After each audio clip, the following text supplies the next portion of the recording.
Right now at 4, the Razorbacks in San Francisco, of course, getting ready for the Sweet 16 matchup tomorrow. 5 News Sports Director Alex Stewart is in the Bay Area where the countdown to tip-off is on. Woo Pig is on the West Coast and preparations for their Sweet 16 matchup against Texas Tech are underway. Now, seeing as we are in the Bay Area, I feel like it's only right to pay respect to the culture by referencing the legend E40 and his most popular hit, Tell Me When to Go, because that's exactly what Adu Thoreau's waiting to hear. Coach, tell me when to go. Cal said on Pat McAfee the Hogs' leading scorer would be available for this game against the Red Raiders, but for the first part of practice, as you can see, he was on the bench. But I'm willing to bet this is some gamesmanship from Coach Cal, and Thoreau does practice a little bit later. As for how much we'll see him in the game, Cal said we could expect to see about 10 to 15 minutes, but he said the same thing about Boogie last week, and he played a total of 44 minutes across the 2 first-round games. But regardless of how much time he does play, if he does, it'll be the first time since January that Arkansas won't be too short on the bench. And you can just tell as Thoreau was sitting there watching practice, he's dreaming of that moment the ref blows the whistle to send him into game action. From San Francisco, I'm Alex Stewart, 5 News Sports. All right, Alex, thanks. We'll, of course, have extended coverage for you as the countdown to the Sweet 16 is now on.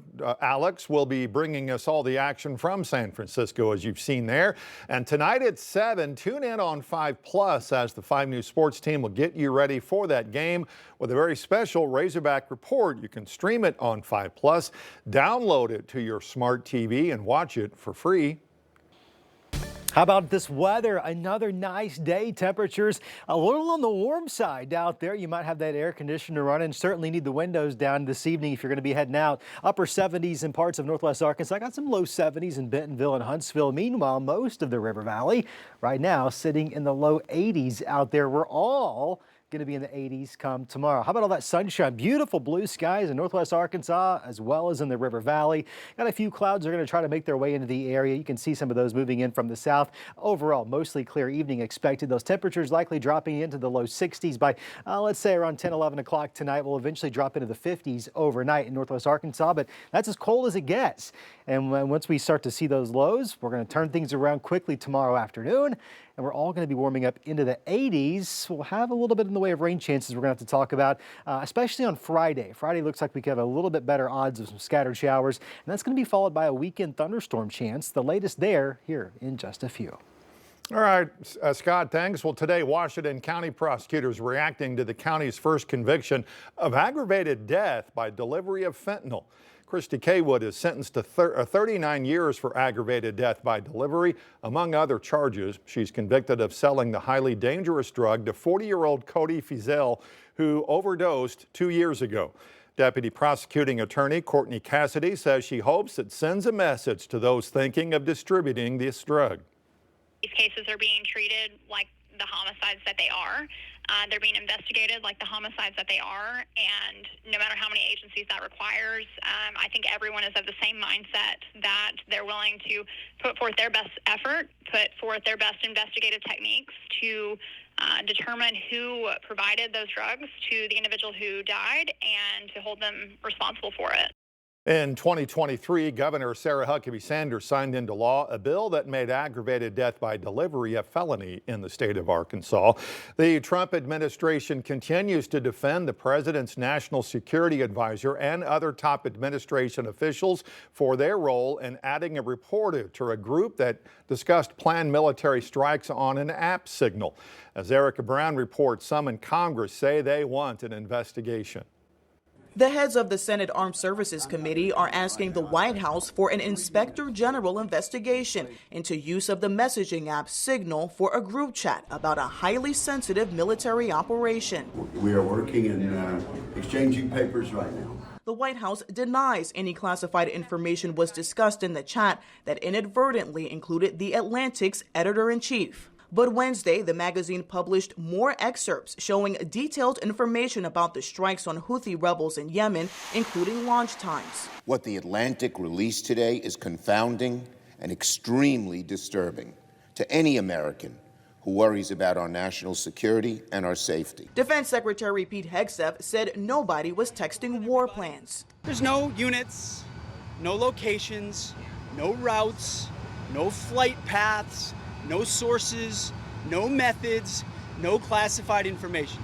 Two top intelligence officials who were part of the chat were back on Capitol Hill Wednesday, this time facing House lawmakers asking about what was disclosed. The conversation was candid and sensitive, but as the President National Security Advisor stated, no classified information was shared.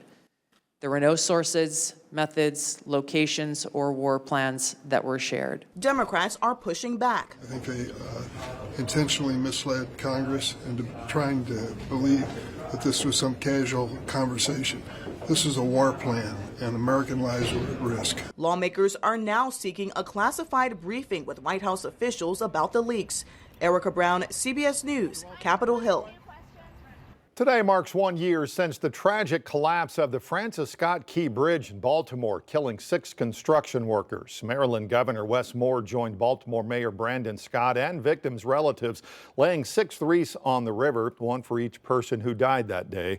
A federal report released last week found the Key Bridge was almost 30 times over the acceptable risk level for critical bridges when it was struck by the Dali container ship last March that caused its collapse. There's no place that's more appropriate to commemorate the anniversary of one of the most traumatic moments in our state's history than to be out here with the families, to be out here with so many of the first responders and the teams, to understand that there were 6 Marylanders who we lost that day, and everything that has happened in that past year, it starts and it ends with them. The NTSB is now recommending urgent assessments for 68 bridges in 19 states. A final report into the Key Bridge collapse is due out sometime this fall. Today is Red Cross Giving Day, and the organization is asking for your support to make sure no one faces a crisis alone. 5 News reporter Morgan Wrigley shows us how you can make a difference for people impacted by disasters around the country and in our own backyard. Well, Rogers is one of the cities heavily impacted by last year's Memorial Day weekend tornadoes. And even now, looking along Walnut here, you can still see the effects of that damage on the trees and the businesses here. It just shows how long recovery can take. And causes like that are exactly what the Red Cross is raising money for today. On Red Cross Giving Day, the organization is asking for support, whether that's donating money, giving blood, or signing up to volunteer. Every dollar helps provide relief for those in need, including right here at home. And today, volunteers say donations will go even further, with Ford Motor Company matching every dollar given. Volunteer Bruce Thomas says the impact felt by the storms we had last year in places like Rogers is a reminder of just how important this work is. And people were camping, people lost their homes, mobile homes, apartments, and the Red Cross stepped in and was able to help people with shelter, help people with donations, help people with cleaning up, and all those things matter. And you know, when it touches you this close to home, right here in Northwest Arkansas, I think people understand why we asked them to give today to the Red Cross. He also says blood donations are in high demand right now after severe weather has disrupted collections all across the nation and the state of Arkansas. And he says another way you can help is the Red Cross is always looking for volunteers. If you want to donate financially, you can do that online. We'll have details on how to do that on our website, 5newsonline.com. In Rogers, covering news where you live, Morgan Wrigley, 5 News.